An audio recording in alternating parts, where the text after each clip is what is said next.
C'est bienvenue pour notre vendredi lecture numéro 3. Cette semaine, j'ai décidé de faire ça sur une bande dessinée qui s'appelle Magda Equalpots. Et j'ai encore ma source média qui s'enlève.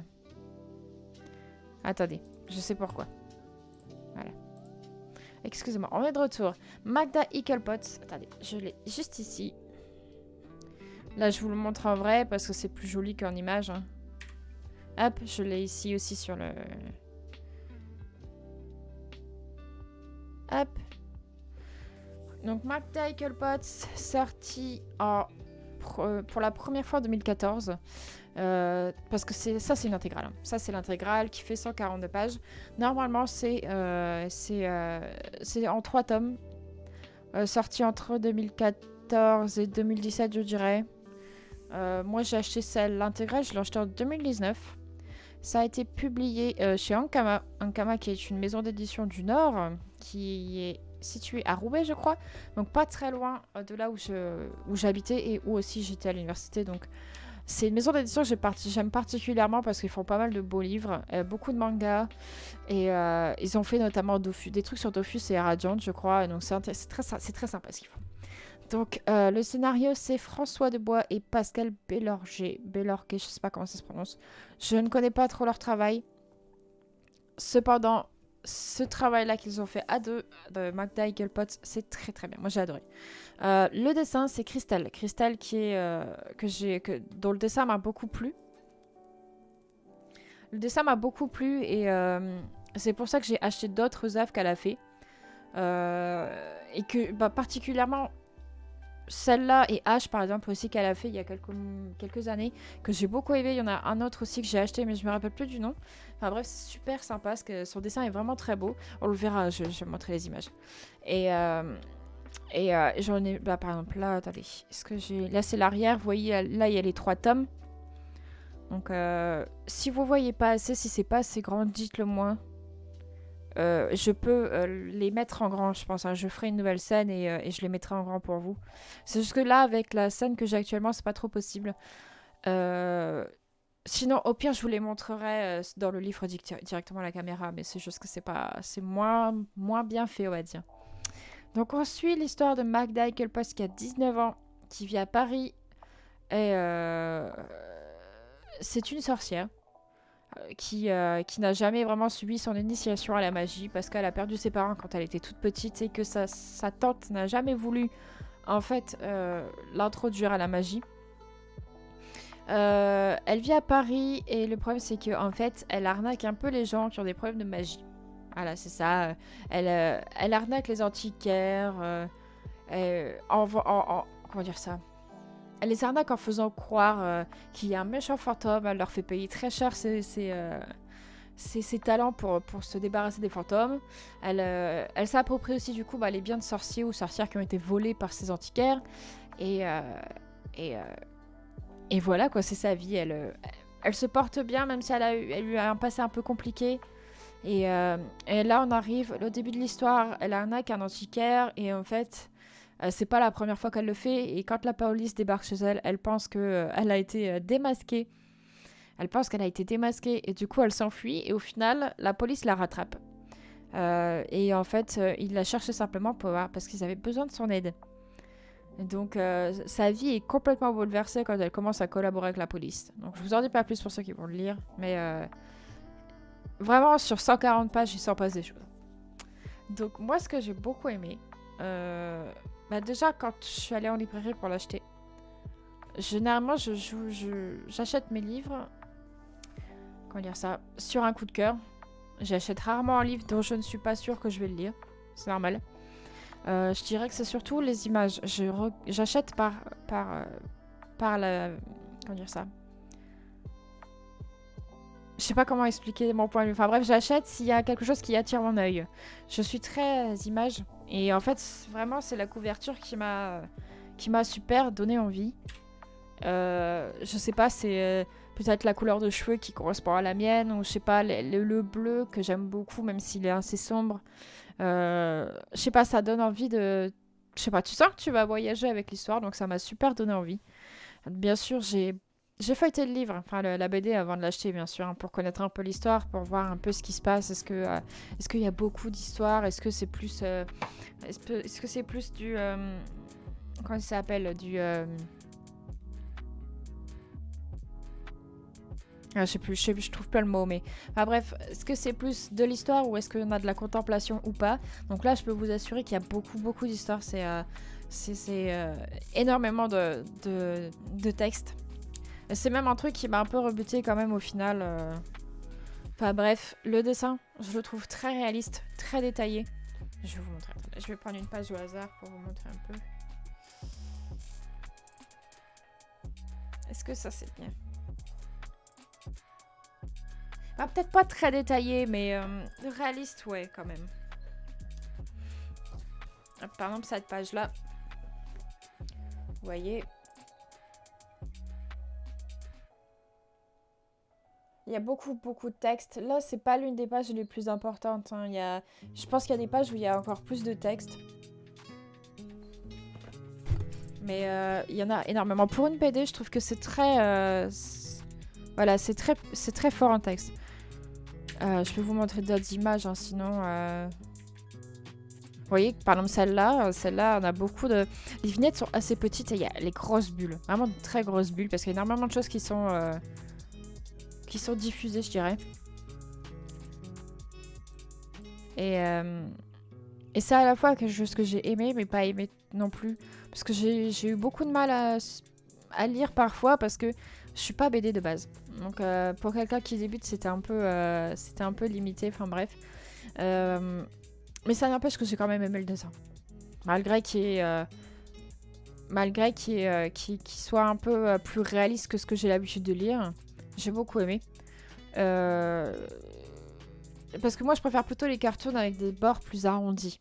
Là, on voit, c'est assez raide parfois. Attendez, je vais essayer de trouver une autre image. C'est assez raide, c'est comme c'est réaliste, ça fait pas trop voyage, rêve, tout ça. C'est assez terre à terre.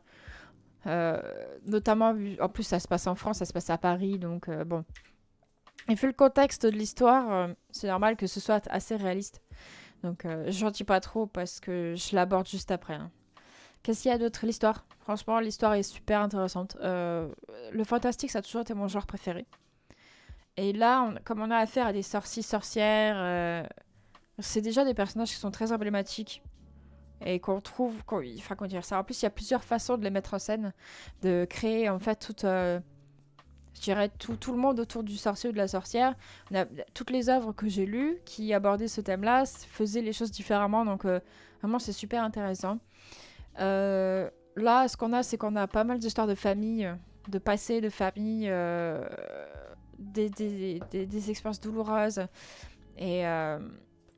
Et on découvre au fur et à mesure, en fait, l'histoire de l'héroïne et l'histoire aussi, comment dire ça, d'un autre personnage de l'histoire. Je veux pas trop en dire parce que sinon ce serait dommage de tout balancer, mais en gros, toutes les histoires des personnages sont assez reliées entre elles. Et mais ce qui est encore mieux, franchement, le point qui m'a fait adorer l'histoire, c'est que, étant donné que le dessin est très réaliste, l'histoire, le scénario est très réaliste aussi. Là, on est dans un monde contemporain, donc le nôtre, avec les smartphones, la télé, enfin bref, les voitures. Sauf que là, la différence, c'est qu'en fait, on a la magie qui est, comment dire, reconnue, elle est découverte dans la société, et tout le monde le sait, en fait. C'est pas une magie qui est cachée comme on a l'habitude. Donc ça, c'est l'un des points que j'aime beaucoup. Et deuxièmement, on a un combat politique et sociétal, je dirais, entre les humains et les sorciers. Parce que les humains voient les sorciers comme étant des êtres dangereux.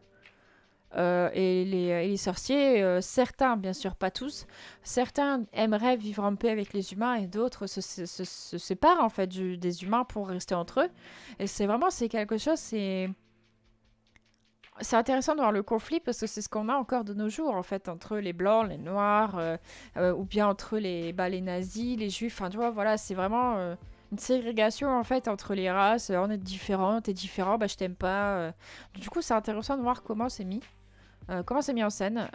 Et moi, ça m'a surtout rappelé en fait les procès de sorcières et tout, genre au 16 ou 17e siècle, je sais plus, 17e siècle, je sais plus.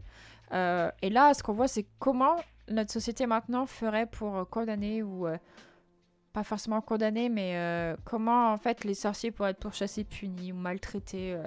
Comment ce serait fait avec les outils de maintenant. Et là, c'est ce qu'on voit avec ces personnages-là en particulier. Là, on verra peut-être pas, hein. Vous allez peut-être pas pouvoir le lire, mais en gros, on a une sorte de porte-parole dans le politique qui déteste les sorciers et sorcières et qui vraiment se montre d'une manière vraiment, elle a des paroles. Attendez, je vais essayer de retrouver la page.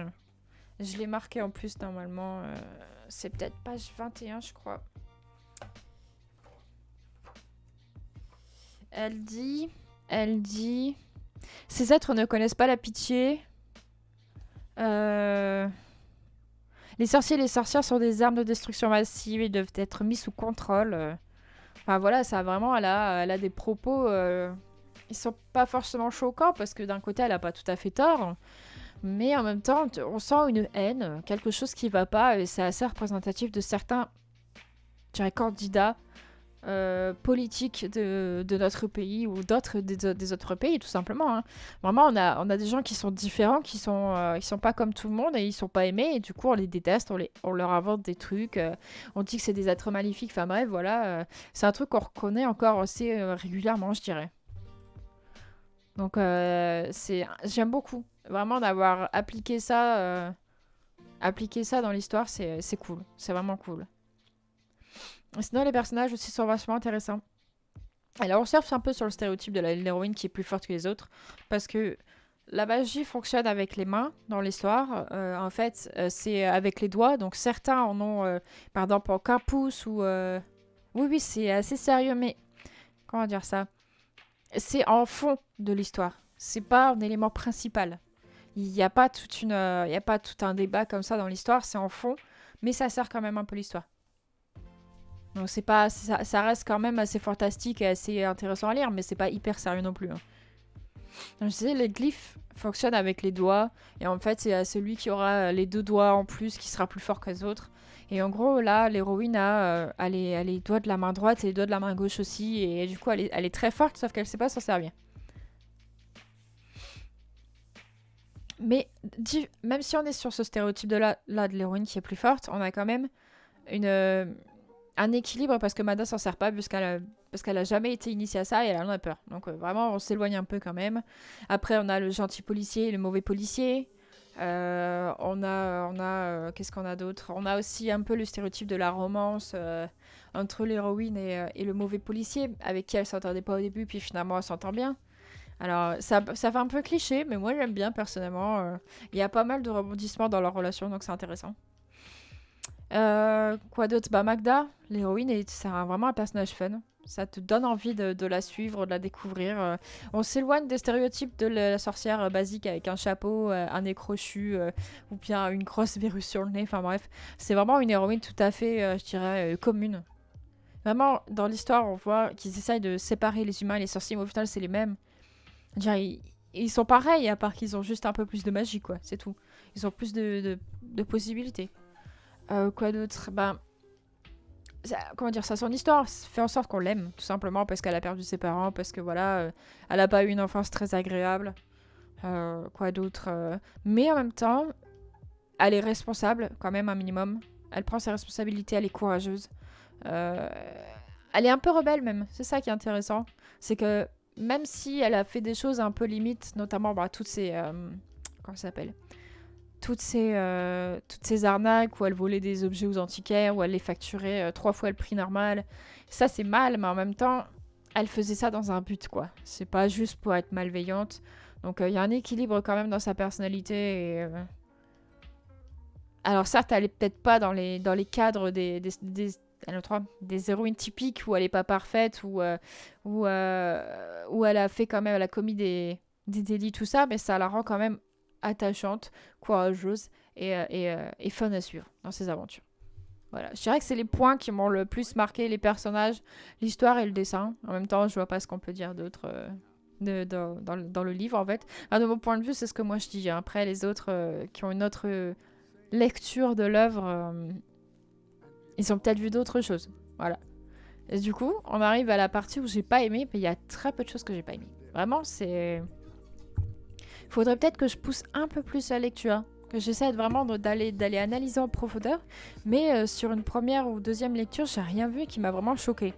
J'ai parfois eu un peu de mal avec le rythme de l'histoire, c'est-à-dire que... Comment dire ça? Contrairement à un roman, quand il y a de l'action, tout est décrit. Alors, des fois, t'as du mal à te représenter un peu l'action, mais dans la BD, en fait, il y a moins d'écriture et plus d'images, sauf que des fois, le lien entre les vignettes, j'ai du mal à le faire. Notamment parce que certaines vignettes sont parfois un peu mal placées, j'ai l'impression, et c'est probablement parce que j'ai pas l'habitude de lire de la bande dessinée, que du coup, j'étais un petit peu mal à l'aise. Mais sinon, vraiment, ça va. Je pense que c'est juste simplement la structure des vignettes qui m'a posé problème.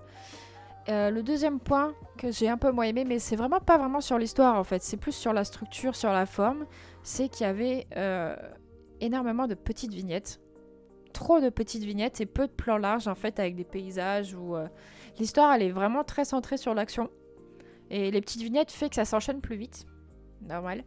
Mais le problème c'est qu'en fait il y a des moments où ça s'enchaîne trop vite et des fois il y a trop de bulles.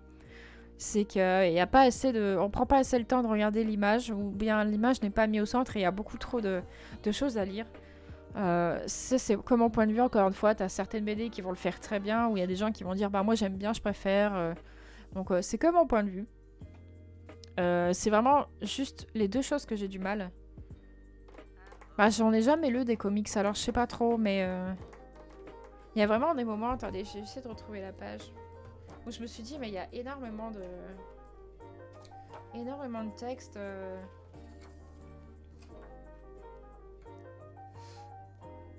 Bah celle-là, par exemple.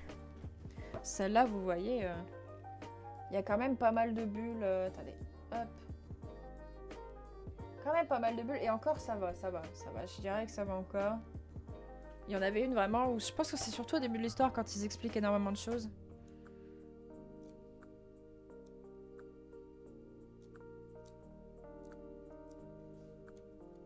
Je la retrouve. Bah celle-là, il y en a beaucoup, pardon. Sur cette page-là, il y en a beaucoup. Hop. Ou bien c'est la page d'à côté que je voulais montrer. Ouais, celle-là, il y en a beaucoup, par exemple. Et ça fait beaucoup de petites vignettes qui s'accumulent. Enfin, pas qui s'accumulent, mais... du coup, on passe très vite à la vignette d'après. Et c'est pas vraiment gênant en soi. Hein, ça change rien à l'histoire. C'est juste mon point de vue. Je trouve qu'il y avait pas assez de moments où on prenait le temps d'admirer un peu l'univers, quoi. Sinon, c'est tout... Je sais pas. Franchement, les comics, j'en ai jamais lu. Donc, je peux vraiment pas te dire. Il faudrait que j'essaye. Que je trouve un comics qui peut être sympa à lire. Est-ce que tu en as déjà lu, toi? Qu'est-ce que tu conseilles, Dixtine?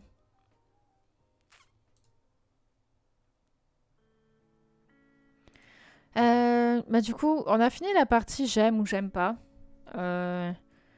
Du coup, ce que j'ai étudié un peu sur la question qui m'a fait réfléchir, c'est notamment la question de racialité en fait entre humains et sorciers dans l'histoire. Donc, j'ai vraiment aimé qu'on mette en scène les questions de race.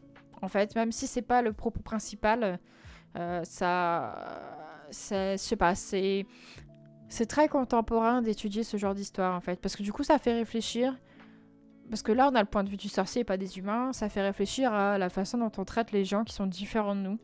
Donc j'ai bien aimé. De un, parce que ça rajoute une grosse réalité, c'est très réaliste hein, quand même comme sujet.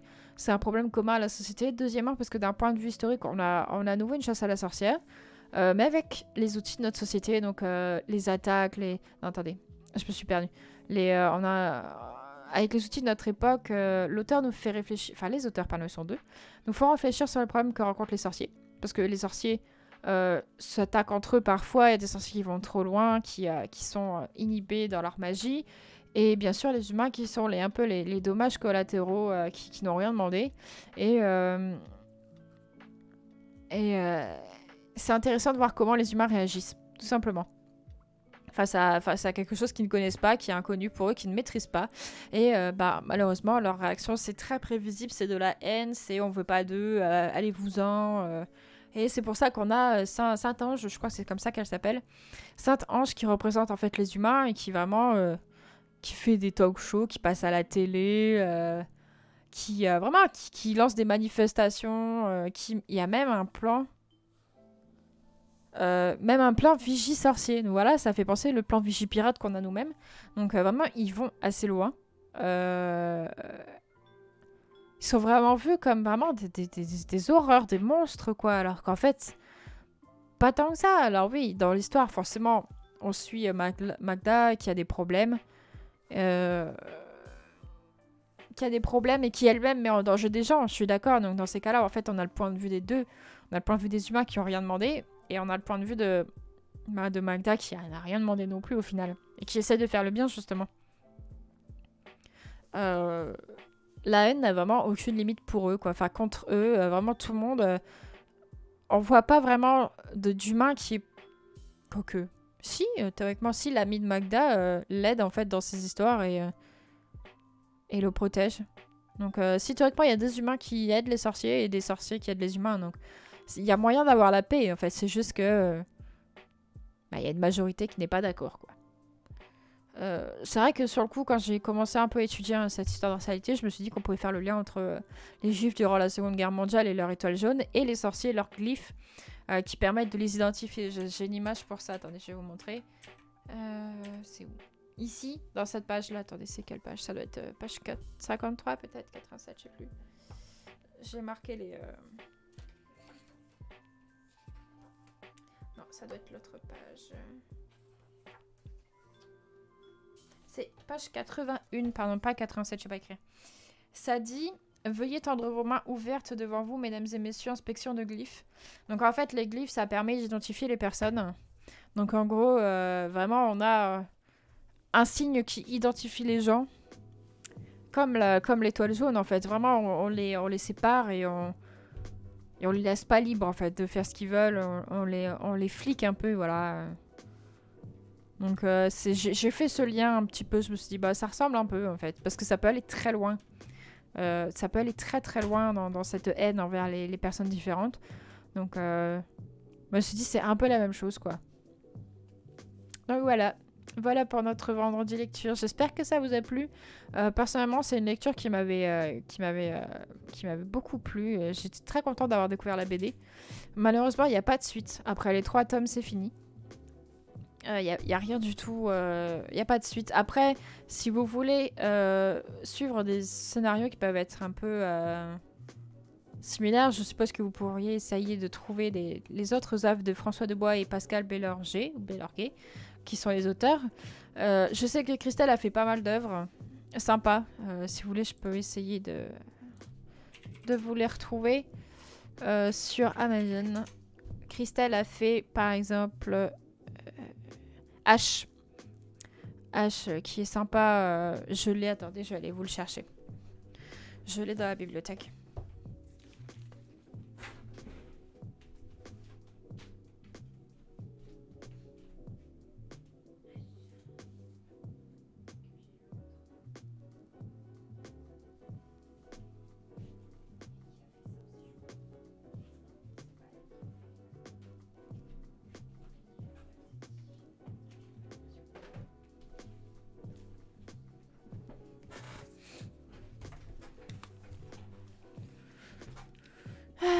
H, le voilà. Qui est assez... c'est un style assez étrange, je vais pas vous mentir. En gros, H, un nom bien mystérieux pour une jeune fille enfermée dans un tombeau au cœur du royaume de Bohême depuis 5 siècles. Qui est-elle et pourquoi a-t-elle été ainsi isolée du reste du monde? La seule chose dont la jeune fille soit sûre, c'est que son origine est intimement liée à un secret très convoité, celui de la vie éternelle. Donc ça, c'est le tome 1. J'ai pas le tome 2. Je me rappelle même plus de l'histoire du tome 1, c'est dommage. Bah, c'est encore avec François Debois qu'elle a écrit. Donc si ça vous tente de lire Magda, vous pouvez lire après H. Je me souviens plus de l'histoire en fait. Je l'ai lu il y a très longtemps. Je vais vous montrer les images. Peut-être une image qui qui parle bien. C'est vraiment dans le même genre hein, que Magda, les styles d'écriture, je pense.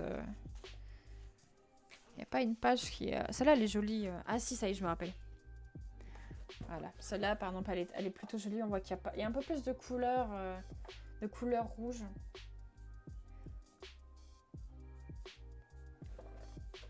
Donc celui-là, je me souviens plus de l'histoire malheureusement parce que je l'ai lu il y a longtemps, mais il me semble que c'était sympa.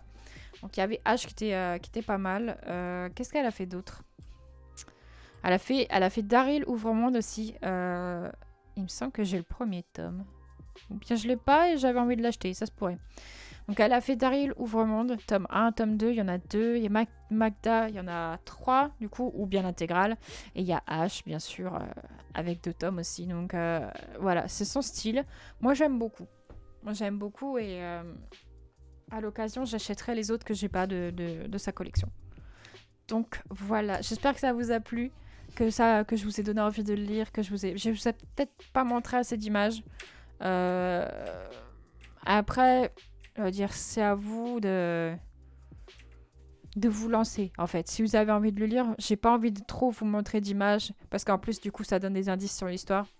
Donc, oui, plus ou moins, oui. Oui, hein. Clairement, Dixine, je les ai trouvés crédibles, oui, bien sûr. Il y avait le policier assez... comment dire? Je dirais un peu cliché parisien, mais c'est sympa, en fait, parce qu'il est à la fois pour les sorciers, aussi pour les humains, donc du coup il travaille avec Magda. Il y a le méchant policier, même si c'est théoriquement pas un policier, c'est un chasseur de sorcières, mais son personnage est crédible aussi. Ça va en fait, notamment parce que les auteurs, enfin les scénaristes ont mis une histoire derrière ce personnage. Tu l'apprends au fur et à mesure de l'histoire. Tu connais tout de Magda très vite, et après tu découvres l'histoire de Milo. Après, tu découvres l'histoire du policier, je sais plus son nom, j'ai oublié son nom, le policier gentil, mais en fait, on n'a pas l'impression, mais ça a beau être une héroïne, on a aussi les autres personnages qui ont une histoire et on le découvre. Donc ça les rend, en fait, ça leur donne une profondeur. Et vraiment, il n'y a pas un personnage qui soit un peu, je dirais un peu moins crédible qu'un autre. Après, ça dépend encore une fois du point de vue. Moi, c'est ce que je pense. S'il y a quelqu'un qui va lire, qui va dire « Oh bah non, moi je trouve qu'en tant que sorcière, Magda, elle est naze. » Ouais, c'est tout, c'est comme ça. C'est comme ça, on n'a pas... On peut pas changer tout le monde, hein, changer tous les points de vue ou d'avoir tous le même point de vue. Donc moi, c'est celui que j'ai eu. Si toi, tu le lis et que tu as un autre, eh ben, c'est très intéressant aussi de savoir ce que tu penses de l'histoire. Donc on va se laisser là pour le vendredi lecture. La semaine prochaine...